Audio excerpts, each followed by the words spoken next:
सम्माननीय शिक्षक साथियों, जय हिंद। शिक्षक साथियों, आप लोगों को अपने शिक्षक ग्रुप में एक लिंक आई होगी और जैसा कि मैं आपको स्क्रीन पर दिखा रहा हूँ, इस लिंक में हमको कहा गया है कि कोविड-19 महामारी के कारण विद्यालयों को बंद करने के दौरान शिक्षा प्रदान करने में डिजिटल रीति ने कैसे मदद की, यह जानने के लिए राष्ट्रीय शैक्षिक अनुसंधान एवं प्रशिक्षण परिषद यानी NCERT एक सर्वेक्षण कर रहा है और इस सर्वेक्षण में शिक्षकों, विद्यार्थियों और पालकों से जानकारी मांगी जा रही है। तो साथियों, हम सभी को इस तरह का एक संदेश आया है और संदेश में शिक्षक के लिए गूगल फॉर्म, विद्यार्थी के लिए गूगल फॉर्म और अभिभावकों के लिए फॉर्म यहाँ दिए गए हैं। फॉर्म के लिए लिंक दी गई है। आइए आज के इस वीडियो में हम बात करते हैं कि शिक्षक के लिए जो सर्वे का फॉर्म है यानी गूगल फॉर्म है, इसे हम कैसे भरें और क्यों भरें। साथियों, चूँकि कोरोना काल में हम सभी ने यथासंभव डिजिटल रीतियों का अध्ययन अध्यापन में प्रयोग किया। हम इसमें कहाँ तक सफल हुए या सरकार के आदेशानुसार सरकार की यह योजना तथा सरकार का प्रोत्साहन कितना फलीभूत हुआ, यह इस सर्वेक्षण से पता चलने वाला है, जिससे कि शासन को आगे भी डिजिटल रीतियों को बढ़ावा देने के लिए नीति निर्धारित करने में सहायता मिल सके तथा हम सभी शिक्षक भी अपने आप को इस नई पद्धति के लिए तैयार कर सकें। तो साथियों, इसलिए हम सभी को ये शिक्षक फॉर्म जो है, इसके माध्यम से अपना फीडबैक देना है, अपना अनुभव NCERT से शेयर करना है। तो आइए हम इस लिंक से शिक्षक फॉर्म खोलते हैं। ये मैंने शिक्षक फॉर्म को क्लिक किया ब्राउज़र से और ये आप देख रहे हैं क्वेश्चनरी फॉर टीचर्स, शिक्षकों के लिए प्रश्नावली, ये पेज खुलकर आया। यहाँ पर भी वही बात लिखी है कि कोविड-19 महामारी ने विद्यालयों और कक्षा शिक्षण को बंद करने के लिए विवश कर दिया था, जिसके परिणाम स्वरूप विद्यालयों द्वारा डिजिटल रीति का उपयोग वैकल्पिक व्यवस्था के रूप में किया गया ताकि शिक्षण सुनिश्चित किया जा सके, जिससे कि अधिगम जारी रहे। मतलब सीखने की प्रक्रिया में कोई व्यवधान ना हो, इसलिए वैकल्पिक व्यवस्था के रूप में हमने डिजिटल साधनों का प्रयोग किया है। आपने भी सीखने के लिए डिजिटल रीति का उपयोग किया होगा। महामारी के कारण विद्यालयों को बंद करने के दौरान शिक्षा प्रदान करने में डिजिटल रीति ने कैसे मदद की, इसलिए NCERT के द्वारा यह सर्वेक्षण किया जा रहा है। इस सर्वेक्षण से एकत्र किए गए डेटा का उपयोग केवल अनुसंधान और कार्यप्रणाली के सुधार के लिए ही किया जाएगा। तो मन में किसी भी प्रकार का संशय ना रखते हुए हमें इस क्वेश्चनरी के में जो दिए गए प्रश्न हैं उनके उत्तर सही देना है। आगे फिर लिखा है कि कृपया इस सर्वेक्षण को पूरा करने में हमारा सहयोग करें। प्रश्नों के जवाब खुले मन से दें, आपकी पहचान गोपनीय रखी जाएगी। मतलब जैसा भी हमने अनुभव किया है उसे सही इस सर्वेक्षण में हमें बताना है, हमारी पहचान गोपनीय रखी जाएगी। आगे निर्देश दिए गए हैं। प्रत्येक प्रश्न के कई विकल्प हैं, वह अथवा वे विकल्प चुनें जो आपके अनुसार उपयुक्त हैं। जहां चाहा गया हो वहां आप एक से अधिक विकल्प का भी चयन कर सकते हैं। कृपया अपने बारे में सही विकल्प का चयन करें। यहाँ पर ये रेड स्टार में लिखा हुआ है आवश्यक, यानी ये जो जानकारी जहाँ जहाँ रेड स्टार लगा हुआ है यह आवश्यक जानकारी है, हम सभी को भरना अनिवार्य है। आप किस आयु वर्ग से संबंधित हैं? तो हम अपनी आयु जो हम पूर्ण कर चुके हैं उसे इन विकल्पों के माध्यम से प्रदर्शित करेंगे। मैं ये तीसरा विकल्प चुनता हूँ। अगला है आपका शिक्षण अनुभव कितना है, मतलब पूर्ण वर्षों में हमारा शिक्षण अनुभव। तो मेरा शिक्षण अनुभव में अबव 20 ईयर्स, 20 वर्ष से अधिक मैंने अपना शिक्षण अनुभव डाला। आप अपने शिक्षण अनुभव को इन 5 विकल्पों में से किसी विकल्प के चयन के रूप में प्रदर्शित कर सकते हैं। आपका लिंग, तो यहाँ हम जेंडर चयन करेंगे, फीमेल, मेल और अदर के लिए भी यहाँ ऑप्शन दिया हुआ है। आपका विद्यालय किस आवासीय क्षेत्र से संबंधित है, ग्रामीण है, शहरी है या महानगरीय है? तो मैंने ग्रामीण विकल्प का चयन किया। मेरा विद्यालय ग्रामीण क्षेत्र में है। विद्यालय का प्रकार जहां आप पढ़ा रहे हैं, तो ये राजकीय विद्यालय है यानी शासकीय विद्यालय है, गवर्नमेंट है। दूसरा ऑप्शन दिया है गवर्नमेंट एडेड यानी राजकीय सहायता प्राप्त, और तीसरा विकल्प दिया है निजी। तो मैंने राजकीय का चयन यहाँ किया। आप कौन सी कक्षाएं पढ़ाते हैं, कृपया जो लागू हों उन सभी को टिक करें। तो मैं यहाँ पर ये चौथा विकल्प चयन करता हूँ, कक्षा 11 से 12। आप जो कक्षाएं पढ़ाते हैं उस हिसाब से विकल्प का चयन करेंगे। आप कौन सा विषय पढ़ाते हैं, कृपया जो लागू हो उन सभी को टिक करें। यहाँ पर हम एक से अधिक विकल्प भी चयन कर सकते हैं। इसके पहले वाले प्रश्न में भी हम एक से अधिक विकल्प का चयन कर सकते थे। यहाँ पर आप देखिए कि विषय में भाषा, गणित, विज्ञान, सामाजिक विज्ञान, कंप्यूटर विज्ञान, पर्यावरण विज्ञान और शारीरिक शिक्षा। चूँकि मेरा विषय यहाँ नहीं दिया हुआ है तो मैं अन्य को चुनता हूँ। अब यहाँ से प्रश्न शुरू होते हैं। ऑनलाइन कक्षाओं के दौरान छात्रों के शिष्टाचार और जिम्मेदार व्यवहार के बारे में क्या आप उन्मुख हुए हैं। यानी ऑनलाइन कक्षाएं जब हम ले रहे थे तो चूँकि छात्र हमारे सामने केवल डिजिटल माध्यम से दिखाई दे रहे थे, लेकिन वे सामने नहीं थे, तो उनके जिम्मेदार व्यवहार के बारे में हमने क्या किया, क्या हम उन्मुख हुए अथवा नहीं हुए। तो इसमें 3 विकल्प दिए गए हैं, हाँ, नहीं और कुछ मामलों में।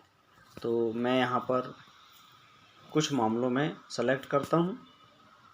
दूसरा प्रश्न है, ऑनलाइन कक्षा के दौरान आपको किन व्यवहारिक मुद्दों का सामना करना पड़ा। कौन कौन से व्यवहारिक कठिनाइयाँ रहीं, इसमें हम एक से अधिक विकल्प भी चुन सकते हैं। इसमें पहला है ध्यान की कमी, साइबर प्रताड़ना।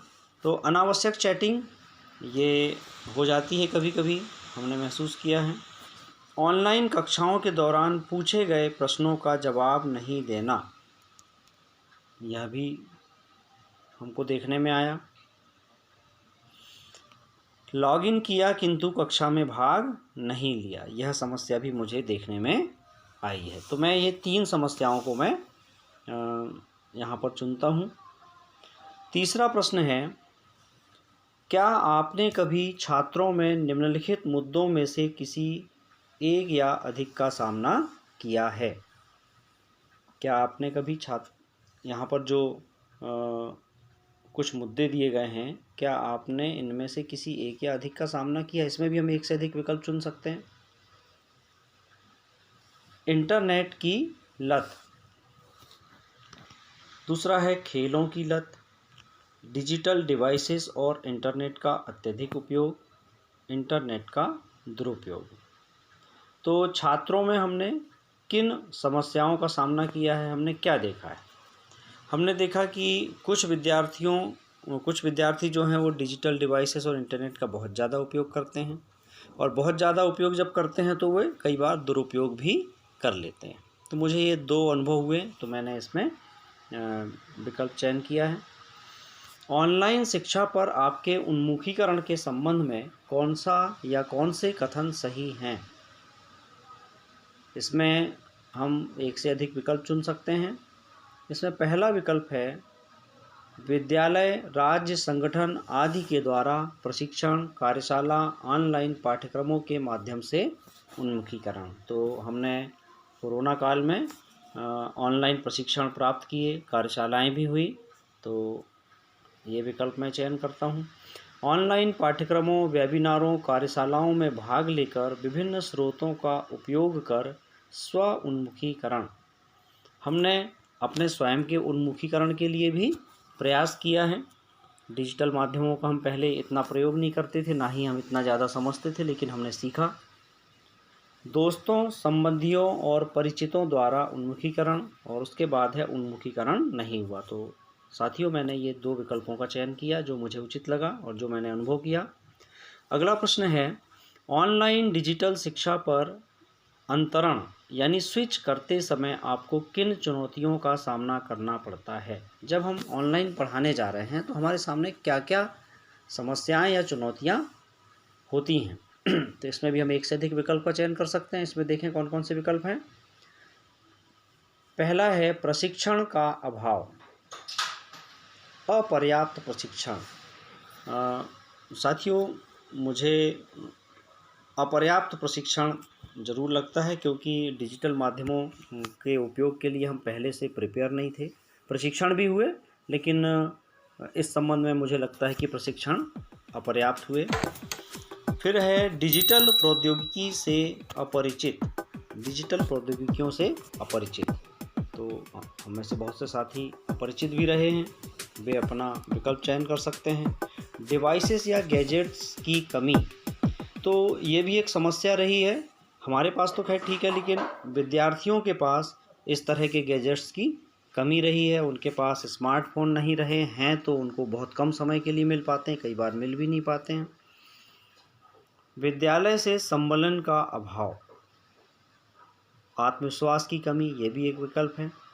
सीखने और परिवर्तन के लिए समय की कमी और अधिक कार्यभार।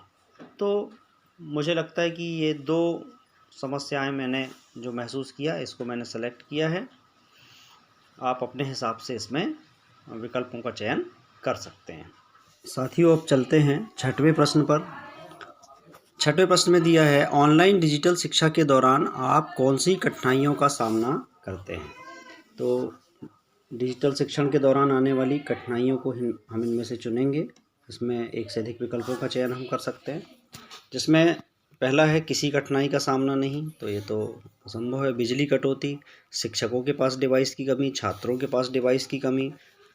तो ये छात्रों के पास डिवाइस की कमी तो थी, सभी बच्चों के पास में डिवाइस नहीं थी। सीमित इंटरनेट कनेक्टिविटी, ये भी एक समस्या रही। डिजिटल संसाधनों का अभाव, ये मैं 3 विकल्प चुन रहा हूँ। आप अपने हिसाब से विकल्पों का चुनाव करें। 7वां प्रश्न है, डिजिटल या ऑनलाइन शिक्षण के लिए आप छात्रों के साथ किस प्रकार के संसाधनों को साझा करते हैं? किस प्रकार के संसाधनों को हम साझा करते हैं? पाठ्य पुस्तकों से अध्याय और अन्य पठनीय सामग्री भी हम इनको शेयर करते हैं, और अन्य ऑडियो वीडियो कंटेंट भी हम शेयर करते हैं। तो मैंने ये 3 विकल्प चुने हैं। अगला प्रश्न है, डिजिटल और ऑनलाइन शिक्षा के दौरान आप कौन से उपागम अपनाते हैं? एक से अधिक विकल्प का चुनाव हम इसमें कर सकते हैं। समूह या ईमेल के माध्यम से डिजिटल सामग्री, तो हमने तो इसका प्रयोग नहीं किया। टीवी रेडियो के कार्यक्रमों का विवरण साझा करना, ये किया है। पोर्टल और ऐप के विवरण साझा करना, ये भी हमने किया है। व्हाट्सएप का प्रयोग किया है, और ऑनलाइन कक्षाएं भी ली हैं। तो मैंने ये 4 विकल्पों का चयन किया। अगला प्रश्न है, डिजिटल या ऑनलाइन शिक्षा प्रदान करते समय आप जो करते हैं उसका चयन करें। इसमें भी हम एक से अधिक विकल्प चुन सकते हैं। मैं अपनी सामग्री स्वयं बनाता हूँ, मैं कॉपीराइट मुक्त सामग्री साझा करता हूँ। तो ये अभी देखना पड़ेगा कि कॉपीराइट का हमको ज़्यादा एक्सपीरियंस भी नहीं है, तो किन चीज़ों में कॉपीराइट लागू होता है, तो आप अपने हिसाब से विकल्प का चयन करें। यूट्यूब से सामग्री डाउनलोड करता हूँ, ये तो मैंने नहीं किया। मैं अपने दोस्तों से ऑनलाइन पढ़ाने के तरीक़ों पर चर्चा करता हूँ, ये मैंने किया। और जिन छात्रों के पास कोई डिवाइस नहीं होती, मैं उनके सहयोग के लिए अतिरिक्त प्रयास करता हूँ, ये मैंने किया था। संपर्क कक्षाओं के दौरान जो विद्यार्थी आते थे उनको मैं अपने मोबाइल में डिजिलैब में आने वाले वीडियो दिखाया करता था। तो ये अगला प्रश्न फिर देखें कि ऑनलाइन डिजिटल शिक्षा के प्रभावी संचालन के लिए किस सहयोग की आवश्यकता होती है? किस प्रकार के सहयोग की आवश्यकता होती है? ऑनलाइन या डिजिटल शिक्षा पर दिशा निर्देश, ये ठीक है। विभिन्न प्लेटफार्मों का उपयोग करके प्रौद्योगिकी का उपयोग करने के लिए प्रशिक्षण, इसकी भी आवश्यकता होती है। शिक्षण सीखने और मूल्यांकन में प्रौद्योगिकी को एकीकृत करने के लिए प्रशिक्षण, इसकी भी आवश्यकता होती है। और माता पिता का उन्मुखीकरण भी होना चाहिए। माता पिता बच्चों के मोबाइल से सीखने के बारे में थोड़ा उनको संदेह रहता है। तो ये 4 विकल्पों का चयन मैंने किया है। फिर अगला प्रश्न है, ऑनलाइन या डिजिटल शिक्षा पर आपको माता पिता से किस तरह की प्रतिक्रिया मिलती है। कुछ माता पिता कहते हैं कि बच्चे आनंद ले रहे हैं, कुछ कहते हैं कि बच्चों द्वारा गैजेट्स का अत्यधिक उपयोग किया जा रहा है, कुछ माता पिता कार्य में व्यस्त हैं इसलिए वो सहयोग नहीं कर पाते, और कुछ माता पिता का ये भी कहना है कि असुरक्षित साइट या संसाधनों का उपयोग करते हैं, और कुछ माता पिता का ये कहना है कि उनके पास संसाधनों की कमी भी है। तो ये विकल्प मैंने चयन किया। अगला प्रश्न है, ऑनलाइन या डिजिटल शिक्षण के क्या लाभ हैं। क्या लाभ हैं? एक तो इसमें सुविधा है, व्यक्ति कहीं भी बैठ कर के पढ़ाई कर सकता है।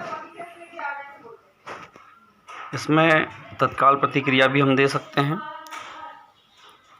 और लचीलापन, समय की कोई बाध्यता नहीं है। अगला प्रश्न है, ऑनलाइन या डिजिटल शिक्षण की क्या कमियां हैं। इसमें कमियों के विकल्प हम चुनेंगे। सवालों के जवाब पूछने या पाने में मुश्किल, किसी भी समय तकनीकी मुद्दे उत्पन्न हो जाते हैं, ये एक समस्या रही। सामाजिक अंतरक्रियाओं में कमी आती है, ये भी सही है। और छात्रों का ध्यान भी बढ़ता है, छात्रों को अधिक समय तक प्रेरित या व्यस्त रखने में भी कठिनाई आती है। तो यह भी एक विकल्प हम चुन सकते हैं। उपकरणों या प्लेटफॉर्म का उपयोग करने में तकनीकी संसाधनों या प्रवीणता का अभाव रहता है। आकलन और मूल्यांकन में भी चुनौतियां रहती हैं। अगला प्रश्न है, आपका शिक्षण का पसंदीदा तरीका। एक से अधिक विकल्प आप चुन सकते हैं। तो मेरा पसंदीदा तरीका तो है आमने सामने का शिक्षण। अगला प्रश्न है, आपके विद्यालय में औसतन कितने प्रतिशत छात्र ऑनलाइन या डिजिटल कक्षाओं में भाग ले सकते हैं। तो हमने ऑनलाइन शिक्षण के दौरान देखा कि हमारे यहाँ 25 से 50% के बीच ही बच्चे ऑनलाइन कक्षा से जुड़ते थे, लेकिन यहाँ 50 से कम का कोई ऑप्शन नहीं है, तो मैं 50% इस विकल्प का चयन करता हूँ। अगला प्रश्न है, क्या आपने या आपके स्कूल ने ऑनलाइन कक्षाओं के लिए अपने घरों में छात्रों के साथ उपलब्ध सुविधाओं का जायज़ा लिया है। हम जब संपर्क के लिए जाते थे तो हम बच्चों से पूछते थे कि आपके यहाँ क्या सुविधाएं उपलब्ध हैं, तो उसके बारे में हमने जानकारी ली, तो इसको हम हाँ करते हैं। और इस प्रकार सभी प्रश्नों का उत्तर देने के बाद यहाँ जो सबमिट बटन आप देख रहे हैं, सबमिट को क्लिक करेंगे तो हमारा रिस्पॉन्स, ये मैंने क्लिक किया, ये देखिए अब नया पेज खुला जिसमें लिखा है कि शिक्षकों के लिए प्रश्नावली, आपका जवाब रिकॉर्ड कर लिया गया है।